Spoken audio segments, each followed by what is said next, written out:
Magandang umaga po sa inyong lahat. Malugod na pagtanggap sa St. Joseph Parish, Kagalangin sa ika-6 ng umagang banal na misa na may liturhiya ngayong Miyerkules sa 8 araw na pagdiriwang ng Pasko ng muling pagkabuhay. Tumayo po ang lahat at tayo'y makiisa sa Eucharistikong pagdiriwang na pamumunuan ng ating kura paroko, Reverendo Padre Douglas D. Badong.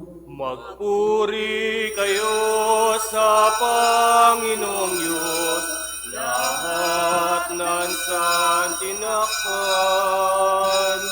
Magsiawit kayo at siya'y pagdamag magpakailanman.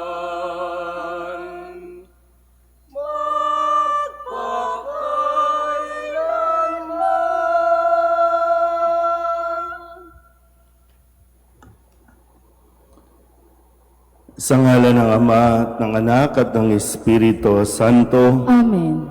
Ang pagpapala ng ating Panginoong Hesukristo, ang pag-ibig ng Diyos Ama at ang pakikipagkaisa ng Espiritu Santo naway sa inyong lahat. At sumaiyo rin. Mga kapatid, aminin natin ang ating mga kasalanan upang tayo'y maging marapat gumanap sa banal na pagdiriwang. Inaamin ko sa makapangyarihang Diyos at sa inyo mga kapatid na lubha akong nagkasala sa isip, sa salita at sa gawa at sa aking pagkukulang. Kaya isinasamo ko sa mahal na Birheng Maria, sa lahat ng mga anghel at mga banal, at sa inyo mga kapatid, na ako'y panalangin sa Panginoong ating Diyos.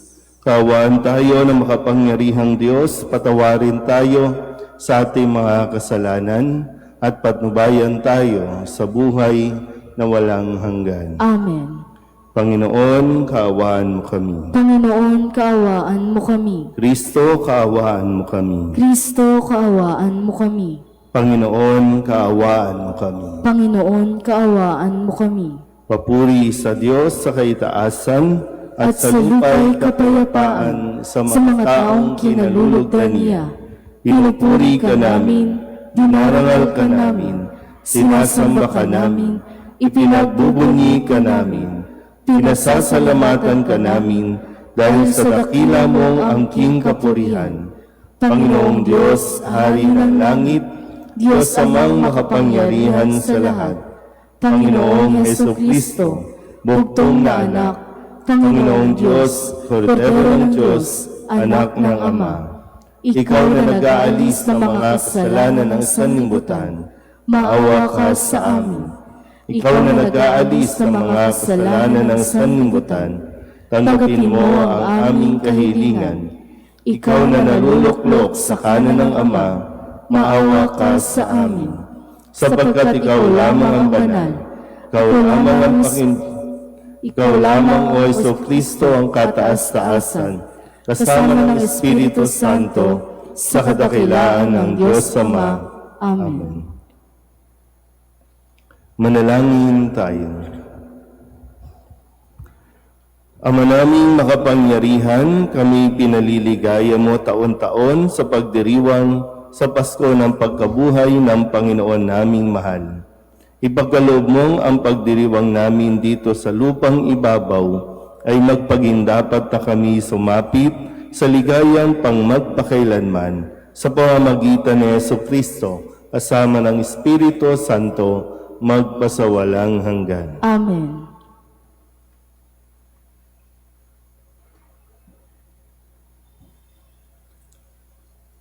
Pagbasa mula sa mga gawa ng mga apostol. Minsan, 3 ng hapon, oras ng pananalangin, nagpunta sina Pedro at Juan sa templo, sa malapit sa tinatawag na pintuang maganda, ay may isang lalaking ipinanganak na lumpo. Dinadala siya roon araw-araw upang magpalimos. Nang makita niya sina Pedro at Juan na papasok sa templo, siya'y nanghingi ng limos.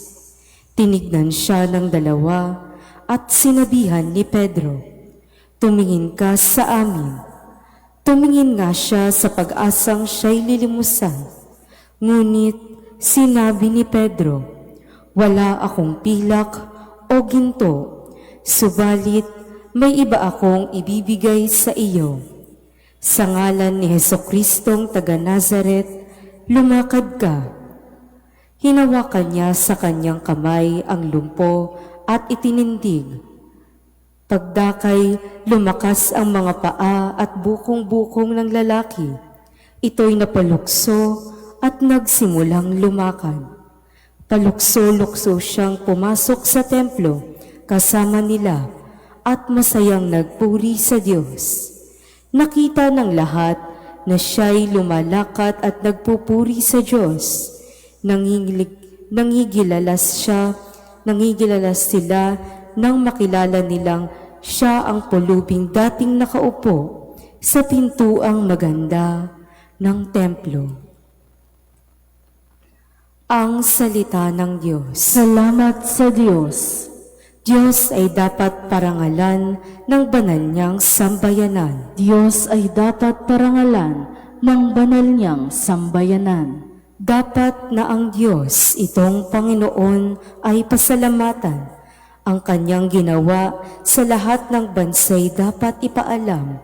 Siya ay purihin, suubin ng awit, ating papurihan.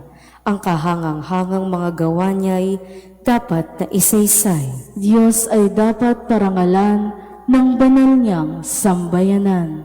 Tayo ay magalak, yamang lahat tayo ay tunay na Kanya.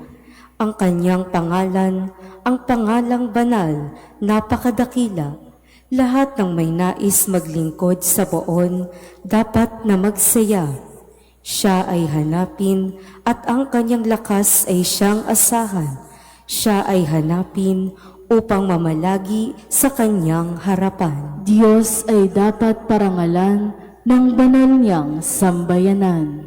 Ito'y nasaksihan ng mga alipit anak ni Abraham, gayon din ang lahat ng anak ni Jacob na kanyang hinirang. Ang Panginoong Diyos ay ang Panginoon. Siya ang ating Diyos. Sa kanyang paghatol ay ang nasasaklaw buong sansinuko. Diyos ay dapat parangalan ng banal niyang sambayanan. Ang titang pangako'y laging nasa isip niya kailanman.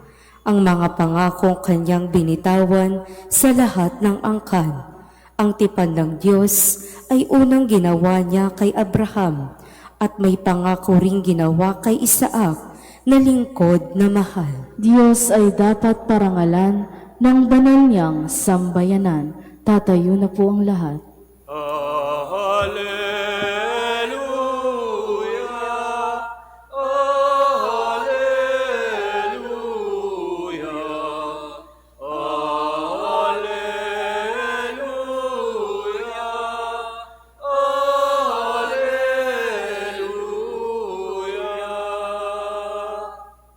Ngayong gawa ng Diyos, magdiwang tayo ng lubos, purihin ang manunubos.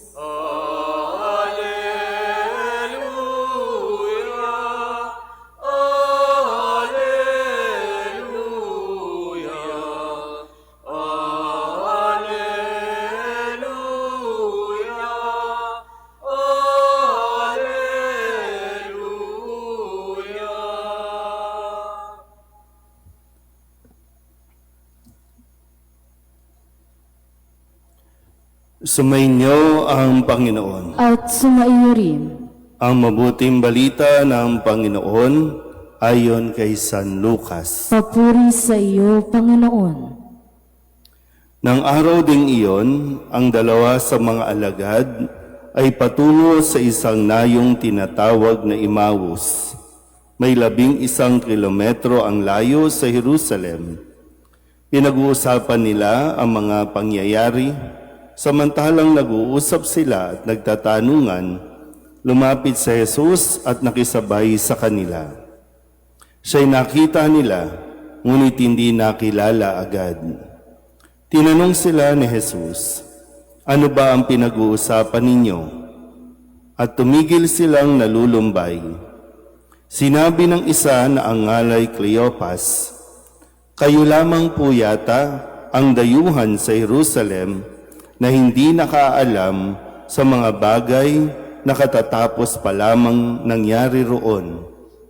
"Anong mga bagay?" tanong niya. At sumagot sila, "Tungkol kay Jesus na taga Nazaret, isang propetang makapangyarihan sa gawa at salita, maging sa harapan ng Diyos at ng mga tao.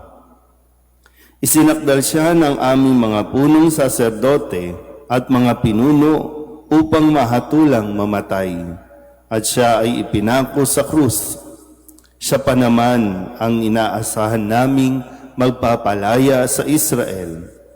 Hindi lamang iyan, 3 araw na ngayon mula nang mangyari ito, nabigla kami sa ibinalita ng ilan sa mga babaeng kasamahan namin. Maagang maaga raw silang nagpunta sa libingan at di nila natagpuan ang kanyang bangkay.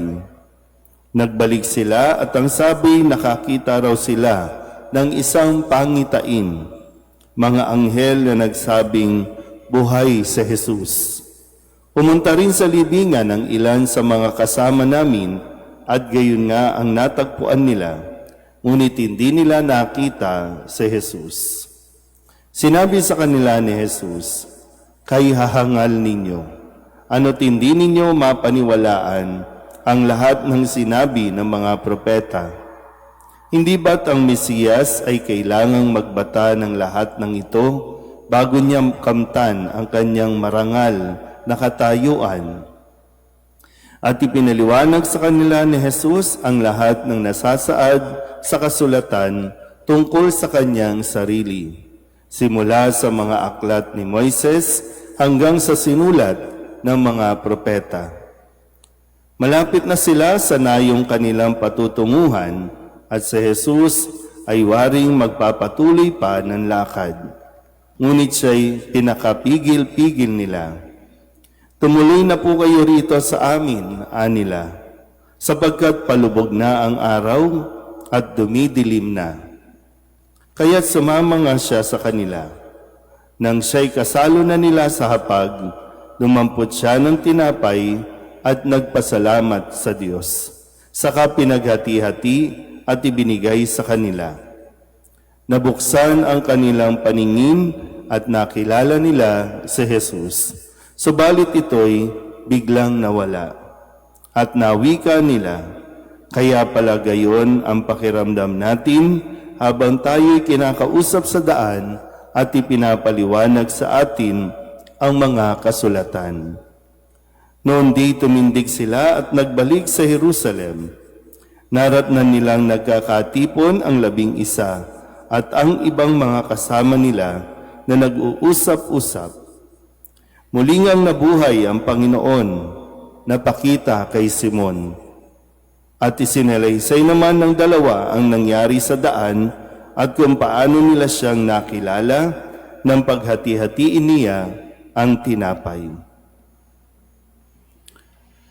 Ang mabuting balita ng Panginoon. Pinupuri ka namin, Panginoong Hesukristo.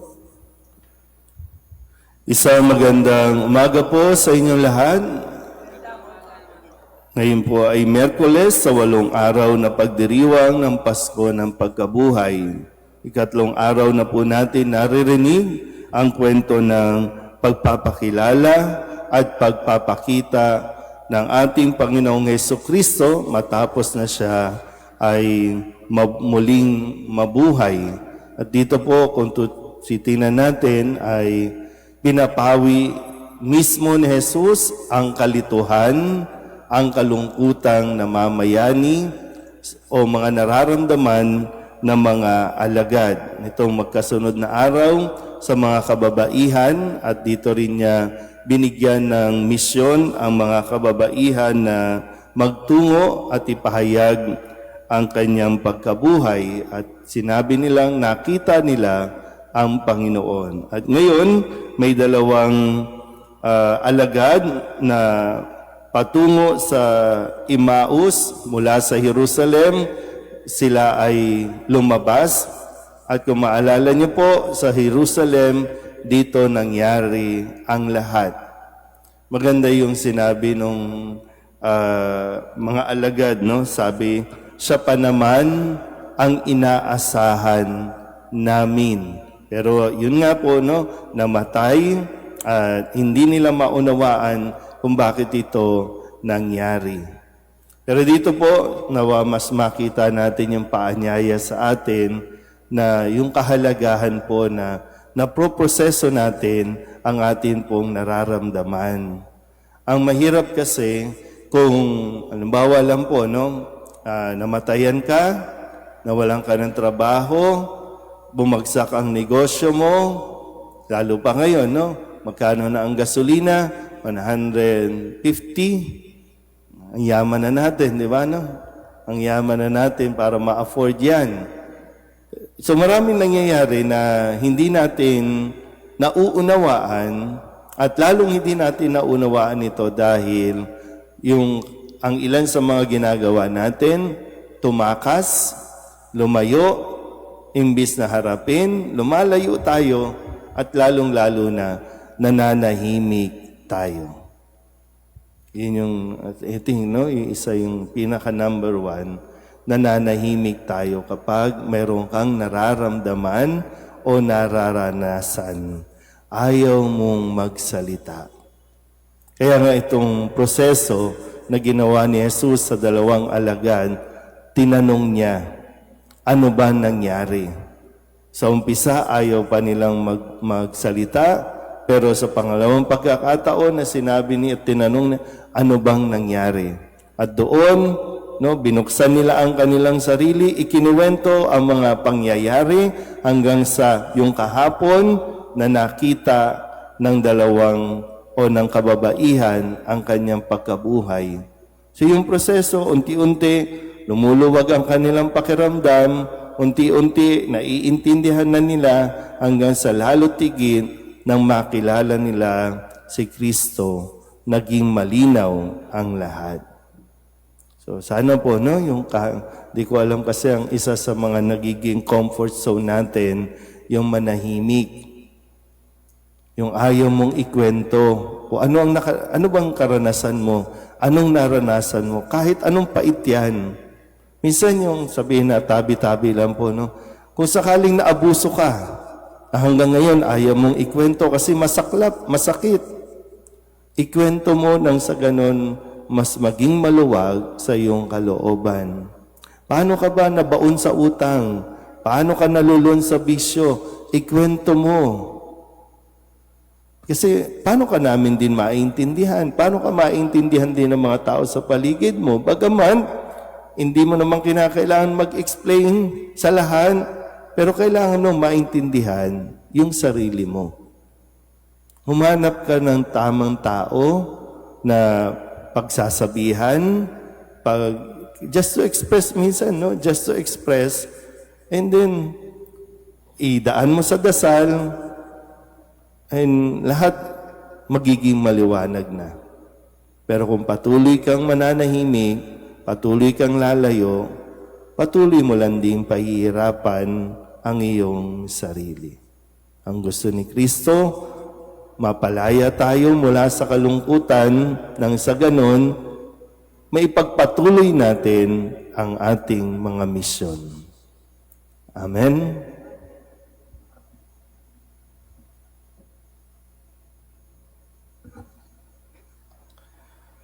Sa pag-alaala natin kung papaano nakilala ng mga alagad si Jesus sa paghahati-hati ng tinapay sa daan patungong Emmaus, manalangin tayo sa Diyos Ama upang magkaroon tayo ng higit na malalim na pagpapahalaga sa muling nabuhay na Kristo bilang ating pagkaing espiritual para sa ating paglalakbay sa buhay. Ang ating pong itutugon, Panginoon, dinggin mo ang aming panalangin. Panginoon, dinggin mo ang aming panalangin. Ang Santo Papa at mga obispo na may mabisang ipahayag ang mensahe ng pag-asa sa pamamagitan ng kanilang buhay na banal. Manalangin tayo sa Panginoon. Panginoon, dinggin mo ang aming panalangin. Ang mga pinuno ng pamahalaan naway makapaghatid ng pag-asa at ginhawa sa ating bayan sa pamamagitan ng kanilang lubos na paglilingkod. Manalangin tayo sa Panginoon. Panginoon, dinggin mo ang aming panalangin. Atin nawang maunawaan kung bakit kailangang magpakasakit ni Kristo at muling mabuhay mula sa mga patay sa ikatlong araw. Manalangin tayo sa Panginoon. Panginoon, dinggin mo ang aming panalangin. Ang mga may sakit naway paggalingin at palakasin sa kanilang pagtanggap sa Eukaristya. Manalangin tayo sa Panginoon. Panginoon, dinggin mo ang aming panalangin. Upang mamayani ang kapayapaan sa gitnang silangan at sa buong mundo, at ipag-adya nawa ang sangkatauhan sa karahasan, kasakiman at mga abuso ng kapangyarihan na nagdudulot ng paghihirap at kamatayan sa marami. Manalangin tayo sa Panginoon. Panginoon, dinggin mo ang aming panalangin. Upang ang lahat ng mga nagdurusa dahil sa kalupitan ng digmaan ay daglian ng makaranas ng kapayapaan at mabuhay ng may kapanatagan at kalayaan. Manalangin tayo sa Panginoon. Panginoon, dinggin mo ang aming panalangin. Ang mga yumao naway magtamasa ng kaganapan ng buhay sa piling ni Kristong muling nabuhay. Manalangin tayo sa Panginoon. Panginoon, dinggin mo ang aming panalangin. Idulog din natin sa Panginoon ang ating mga personal na kahilingan at mga panalangin para sa ating mga pamilya, kasama din ang kahilingan ng mga nanonood sa online. Lahat ng mga misang pasasalamat, special na intensyon, agarang paggaling ng mga may sakit, tang lahat ng mga kaluluwa na hiniling na ipagdasal sa misang ito.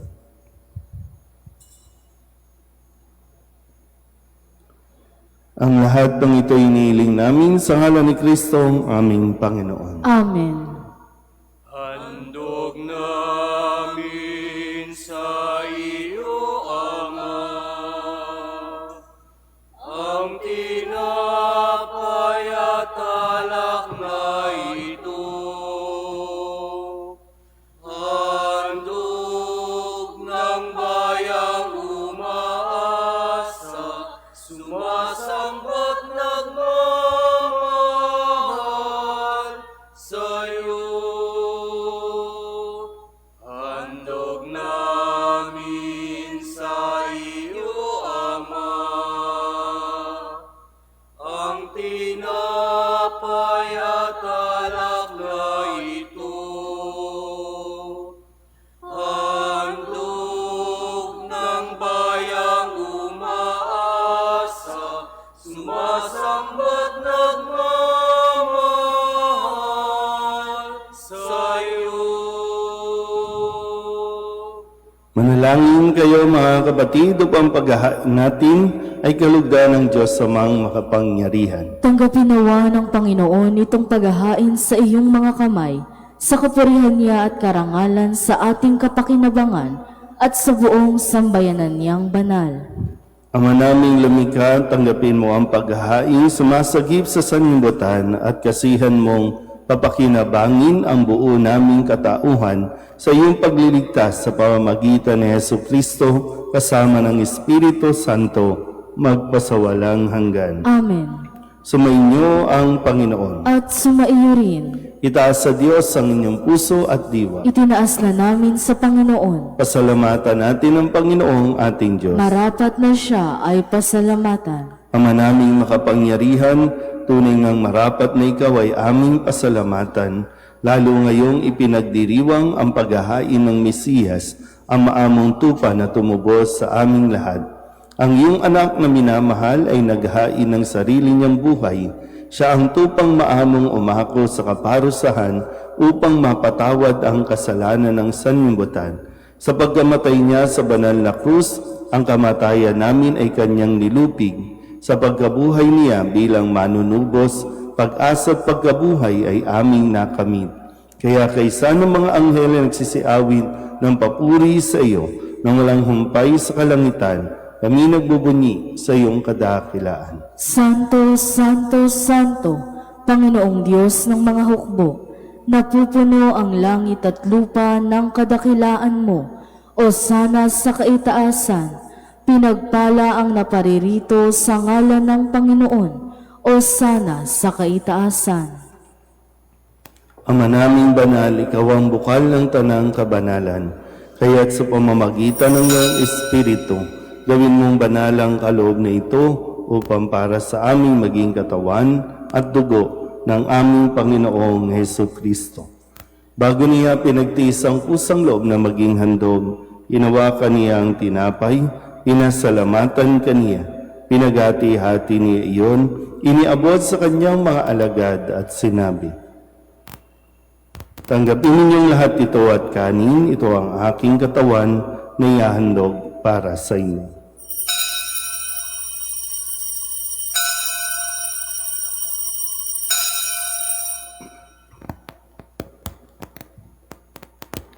Gayun din naman nang matapos ang hapunan, hinawakan niya ang kalis, muli kaniyang pinasalamatan, iniabot niya ang kalis sa kanyang mga alagad at sinabi,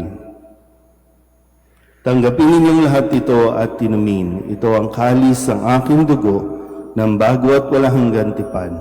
Ang aking dugo na ibubuhos para sa inyo at para sa lahat sa ikapagpapatawad ng mga kasalanan. Gawin ninyo ito sa pag-alaala sa akin."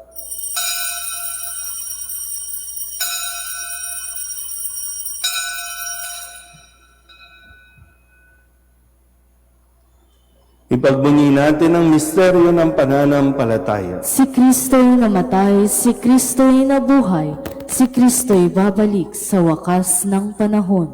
Ama, ginagawa namin ngayon ang pag-alaala sa pagkamatay at muling pagkabuhay ng iyong anak. Kaya tiniaalay namin sa iyo ang tinapay na nagbibigay buhay at ang kalis na nagkakaloob ng kaligtasan. Kami nagpapasalamat dahil kami iyong minarapat na tumayo sa harap mo para maglingkod sa iyo. Isinasamo namin kami magsasalo-salo sa katawan at dugo ni Kristo ay mabuklod sa pagkakaisa sa pamamagitan ng Espiritu Santo. Ama, lingapin mo ang iyong simbahang laganap sa buong daigdig. Puspusin mo kami sa pag-ibig kaysa ni Leon na aming Papa at ni Jose na aming Obispo at ng Tanang Kaparian.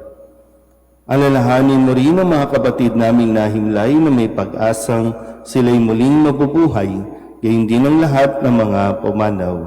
Kawaan mo sila at patuloyin sa iyong kaliwanagan. Kawaan mo at pagindapating kaming lahat na makasalo sa iyong buhay na walang wakas. Kaysa ng mahal na Birhen Maria na Ina ng Diyos, ng kabiyak ng puso niyang si San Jose, kaysa ng mga apostol at ng lahat ng mga banal na namuhay dito sa daigdig ng kalugod-lugod sa iyo, may pagdiwang nawa namin ang pagpupuri sa ikararangal mo sa pamamagitan ng iyong anak na aming Panginoong Hesukristo. Sa pamamagitan ni Kristo, kasama niya at sa Kanya, ang lahat ng parangal at papuri ay sa iyo, Diyos Amang makapangyarihan, kasama ng Espiritu Santo, magpasawalang hanggan.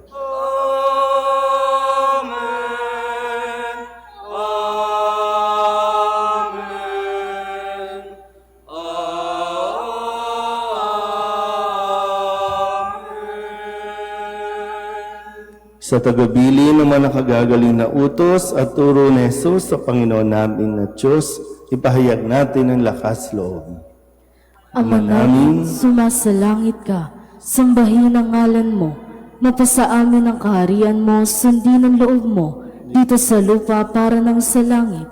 Bigyan mo kami ngayon ng aming kakanin sa araw-araw, at patawarin mo kami sa aming mga sala, para ng pagpapatawad namin sa nagkakasala sa amin, at huwag mo kaming ipaintulot sa tukso, at iadya mo kami sa lahat ng masama. Hinihiling namin kami iadya sa lahat ng masama, pagkalooban ng kapayapaan araw-araw, iligtas sa kasalanan at ilayo sa lahat ng kapahamakan, samantalang aming pinananabikan ang dakilang araw ng pagpapahayag ng tagapagligtas namin sa Jesucristo. Sapagkat iyo ang kaharian at ang kapangyarihan at ang kapurihan, magpakailanman. Amen. Panginoong Jesucristo, sinabi mo sa iyong mga apostol, kapayapaan ang iniiwan ko sa inyo, ang aking kapayapaan ang binibigay ko sa inyo. Tunghayan mo ang aming pananampalataya at huwag ang aming mga pagkakasala. Pagkalooban mo kami na kapayapaan at pagkakaisa ayon sa iyong kalooban, kasama ng Espiritu Santo, magpasawalang hanggan. Amen. Ang kapayapaan ng Panginoon ay laging sumainyo. At sumaiyo rin. Bigayin po tayo ng kapayapaan sa isa't isa. Kordero ng Diyos na nag-aalis ng mga kasalanan ng sanlibutan, maawa ka sa amin. Kordero ng Diyos na nag-aalis ng mga kasalanan ng sanlibutan, maawa ka sa amin. Kordero ng Diyos na nag-aalis ng mga kasalanan ng sanlibutan, ipagkaloob mo sa amin ang kapayapaan. Ito ang kordero ng Diyos.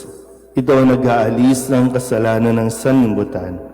Mapalad ang mga inaanyayahan sa kanyang piging. Panginoon, hindi ako karapat-dapat na magpatuloy sa iyo, ngunit sa isang salita mo lamang ay gagaling na ako.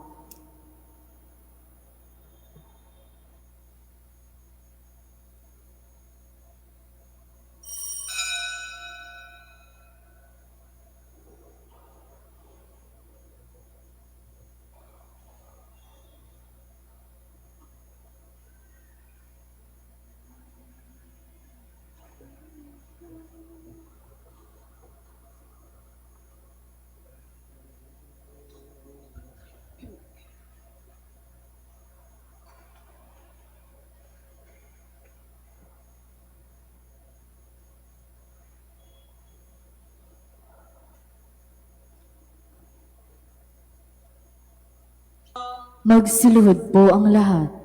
Panalangin kay San Jose, abang tagapangalaga ng tagapagligtas, kabiyak na puso ng mahal na Birheng Maria.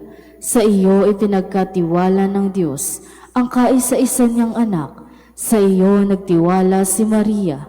Sa piling mo si Kristo'y naging tao.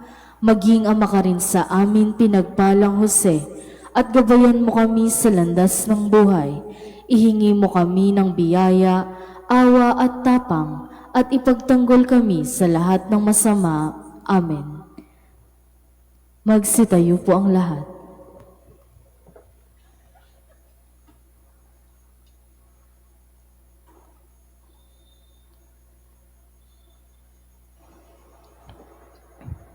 Manalangin tayo. Ama naming mapagmahal, kaming iyong pinapakinabang sa ikapagpapatawad ng mga kasalanan ay gawin mong mga bagong nilalang. Pakundangan sa pagtanggap namin sa sakramentong banal ng iyong anak na tagapamagitan kasama ng Espiritu Santo magpasawalang hanggan. Amen. Sumainyo ang Panginoon. At sumaiyo rin. At pagpalain kayo ng makapangyarihang Diyos, Ama at Anak, Espiritu Santo. Amen. Tapos ang banal na misa, humayo tayo sa kapayapaan ni Kristo. Salamat sa Diyos. Magandang umaga po. Ito ang bagong araw, ito'y araw ng tagumpay. Anak ng tao'y nabuhay, siya'y ating parangalan. Si Jesus muling nabuhay, sa kamatayan nagtagumpay. Magalak wag nang lumuha, hinanguan tao sa sala. Kristong Jesus, tunay kang hari, kami sa'yo'y nagpupuri sa